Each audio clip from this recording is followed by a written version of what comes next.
So the mood's dropped. What are you going to do?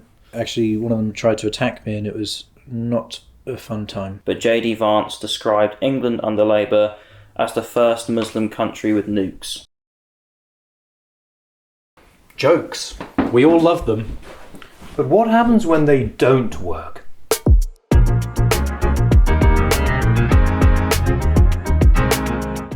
I'm Charlie Bowers. And I'm Walter Jack. Watch us now as we work with one lucky comedian.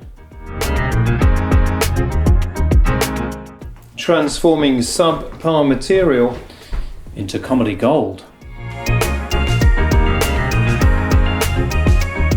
Welcome to the Joke Clinic. Good, so who have we got this week, Charlie? We have Ollie Young. It's funny, isn't it? Ollie Young. Alright then, Ollie Young.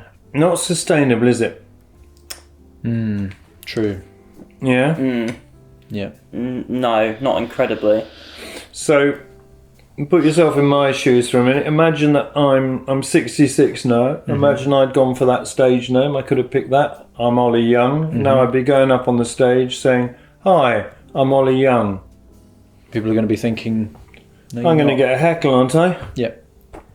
Yeah. You're inviting that now. From the very first word that you've said. Well, second word, I suppose. Or is it fourth? Hi, I'm Ollie Young. Hi, I'm Ollie. Fourth word. Fourth word, yeah. So from the fourth word, you're saying, come and have a go. Yeah. So somebody's going to heckle me. They're going to say, "You're a fantastic comedian. I've seen you many times. You're absolutely brilliant. Yeah. I can't believe you're 66, honestly, because you're obviously really looked after yourself and go to the gym." Heckle this, will they? Yeah.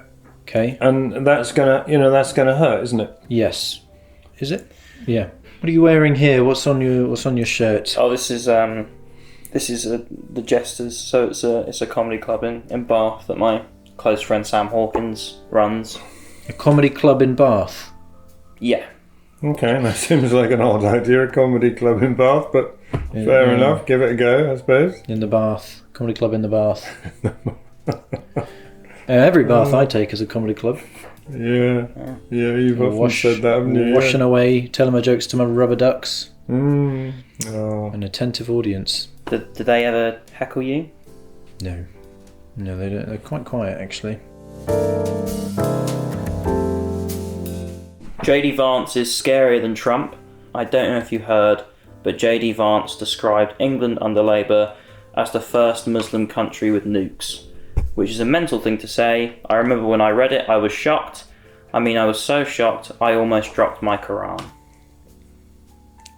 So apparently, Ollie, and I've Googled this to check, there's actually no connection at all between JD Vance, US Vice President, and JD Sports.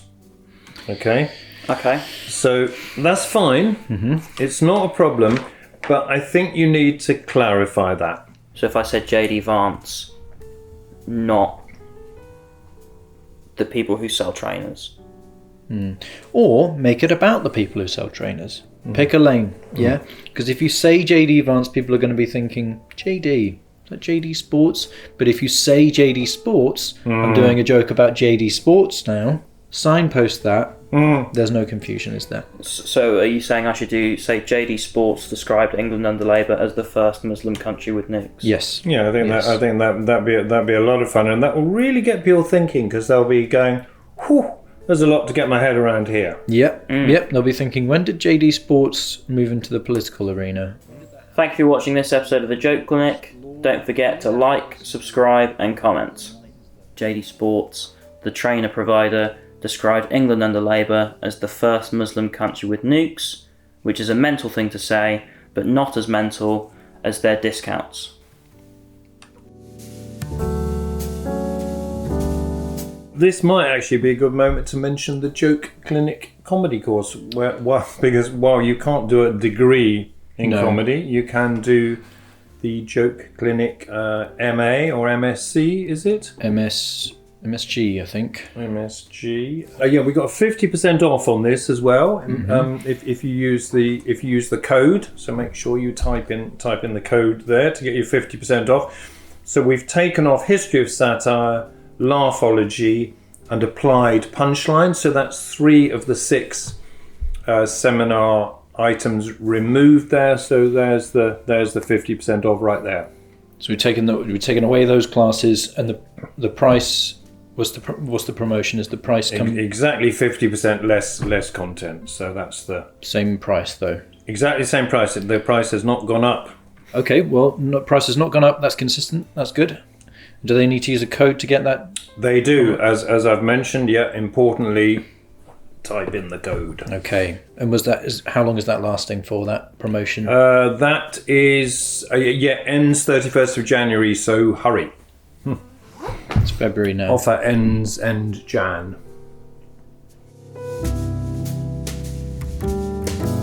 So I went to a church school. This weirdly fascinates people. I don't really know why, as it's the same as a normal school. We just have different names for stuff. For example, you'd call it a school trip, whereas we'd call it a crusade. You'd call them kids with ADHD, whereas we called them sinners. And you might have had a kid who slept with a teacher, whereas we had the boys' choir. Okay, well, you've brought up school trips there, which is good. Everyone has fond memories of school trips, but you've not capitalised. Yeah, you've sort of brought it up and then thrown it away. You've not talked too much about that.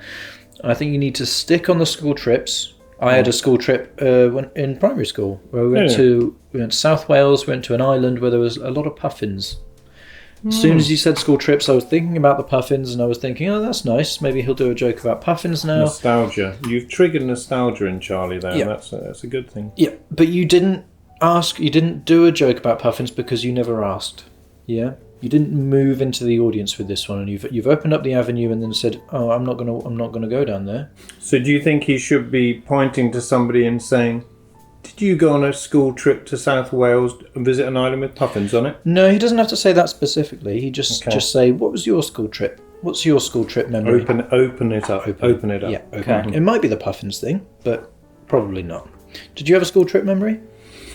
Yes, I do. Great. So yeah, you need to open that up to the audience and then and see what you can do. So let's hear you do that now. Okay, so I went to a church school. This weirdly fascinates people. I don't really know why, as it's the same as a normal school. Skip that bit. Yeah. Just say I went on a school trip. I went on a school trip. Anyone? Chaff, not the wheat. Yeah. Okay. Yeah. Okay, so I went on a school trip.